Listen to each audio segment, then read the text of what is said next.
On Friday, DICE went and released a preview of the 5.2 update, which is expected to arrive sometime in September, and I thought I'd cover it and discuss the major changes that are planned for the upcoming update. And I'm going to start off with all the announcements first before we dive into the more intriguing stuff like TTK and Spotting. I know most of you guys are aware of the upcoming changes, if not all, so I'm going to keep this as short as possible to avoid being repetitive. Everyone has covered it by now, but I thought you guys may be interested in my first impressions. So the first announcement is about community games, formerly known as private games. It's now ready to go and will finally arrive with the next update. I've been looking forward to this for a while now, and I can't wait to play Grind and Operation Underground minus the MMGs. Also, as you can tell from the name, private games got rebranded to community games to reflect the vision of the feature. To a new player, private games could have easily been associated with offline or unseen games, which is the complete opposite of what DICE are aiming to provide, so the change is helpful and avoids any misinterpretations from being made, hopefully leading to more interest in the long run. For those of you who want more details on RSP and what it has to offer, more information will be released on it next week, I believe, specifying all the features and what may or may not be possible. Can we make a Katana only server? I don't know, but having that amount of customizations options available from the get-go would be perfect. The next announcement is about the Lunge mine. It was first shown in the Pacific trailer a few weeks back and was scheduled for release later this month, but due to some problems with activation and splash damage, they're going to take a bit more time to finalize it. The new gadget will be given to the support class and the assault class, but that may not arrive until the following updates after 5.2. The clip you're seeing in the background shows the issues they're having with consistency, but the clip mostly left me wondering whether it can be used against infantry. If not, it's got a long way to go before it's ready. Next up, the fliegerfaust is getting a few tweaks with the intention of increasing the skill ceiling without making it completely ineffective. Adjustments will be made to the detonation radius, which is presently set to 7 meters. The rate of fire will be slightly nerfed, as well as the projectile speed.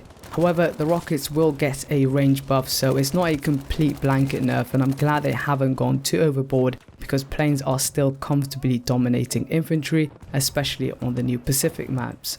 I think I've probably died more to a plane in the few games I've had on Iwo Jima and Pacific Storm than I've had all year. Perhaps DICE may need to have another look at plane versus infantry balance, as it's still a bit of a mismatch on the more open maps. Now then, let's discuss some of the more controversial changes. We've talked about how DICE intend to increase the skill ceiling on the fliegerfaust. Well, they might just be doing quite the opposite with this next change. DICE are going to add a new spotting feature that will auto spot enemies if they are within 15 meters. This will be client side only, therefore it's not like the traditional 3D spotting.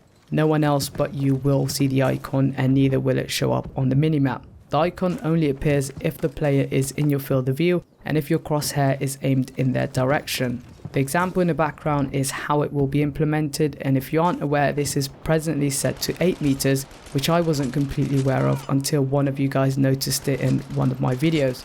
So when you compare it to what we've got in the game already, it's just a slight range buff, and it may not interfere with gameplay as much as we may think it will. Also, Battlefield 3 had a similar spotting feature, and it seemed to work well in mitigating any visibility issues.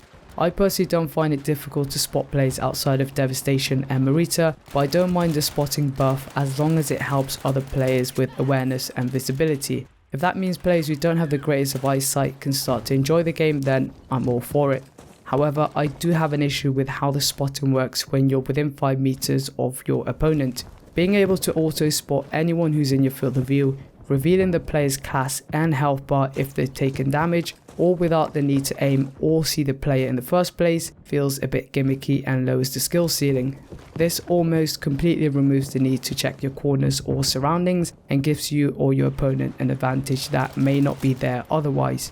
Also, I can see players taking advantage of it by increasing their FOV, and the bummer is new players who are supposed to benefit from it the most will most likely have a narrow default FOV, meaning it may possibly stack the odds against them even more than before. In the perfect world, I would prefer if DICE scrapped the bonus 5 meter auto spotting feature because I feel the first change is sufficient enough to get the job done. I don't believe the conditions to trigger auto spotting should change the closer you get. If anything, it's harder to misplace your crosshairs the closer you are. I can see what DICE are trying to do here, and it will definitely combat prone gameplay on busy maps, but at what cost? It may completely break the immersion for some and dumb down the tactical elements for others. Either way, I don't recall having such a feature in previous Battlefield games, so there's no need to reinvent the wheel if it isn't broken. Having said that, the new UI feature above the minimap that informs you when you're spotted is a great new addition. More counterintelligence and spotting denial features like these will be greatly appreciated. Now then, on to the big TTK changes. First of all, you're probably wondering what the motive is behind such a drastic change. DICE have stated their decision is based on improving weapon diversity across the game and provide you with a greater range of options to use when setting up your soldiers. Essentially, they're trying to get away from the current meta of one size fits all. I don't think they're wrong in saying that. For example, why would anyone else use any other MMG over the MG42? There just isn't a big enough incentive to do so at the moment. So the question is, will these TTK changes fix the weapon imbalance, or does it just lead to more frustrations? I'm starting to think it's more of the latter, but I'll come to that shortly. For the moment, all we know is that the bullets to kill will increase across the board, making every weapon perform significantly worse outside of its intended range. For example, the Tommy gun starts off as a 5 bullet kill instead of 4 and becomes a 13 hit kill beyond 100 meters instead of 8. You can clearly see the gap get wider and wider over distance, practically making the Tommy gun useless outside of close quarters, as will all other SMGs. So essentially we're returning to a more rock paper scissors style of weapon balance like we did in Battlefield 1, but instead of spread limiting your effective range, you've got an exaggerated damage model. However, it's important to mention that the extra bullets needed in close quarters will be mitigated by additional recoil, ammo and rate of fire changes, so you shouldn't see much of a TTK difference inside of 22 meters, which is the average engagement range in Battlefield 5. This could possibly be done by giving the Tommy gun a default rate of fire of 900 RPM while maintaining its 50 round magazine. The extra bullet to kill and the increase in RPM will mean the TTK stays somewhat identical within 22 meters, and because of the extra bullets needed, I wouldn't entirely write off the chances of seeing a 100 round drum magazine Tommy gun or a 71 round Suomi. Who knows, but DICE should have made this a bit more apparent by presenting us with a chart showing the difference in seconds rather than bullets to kill. That would have cleared up some of the confusion around it, but to be clear, that does not mean there isn't an overall TTK increase across the board. Will this change make me or someone else pick up an SLR? I don't think so, but it will give players more breathing room outside of close quarters, and I assume that's the underlying reason for the TTK change if you look at it from a perspective of who benefits from it the most.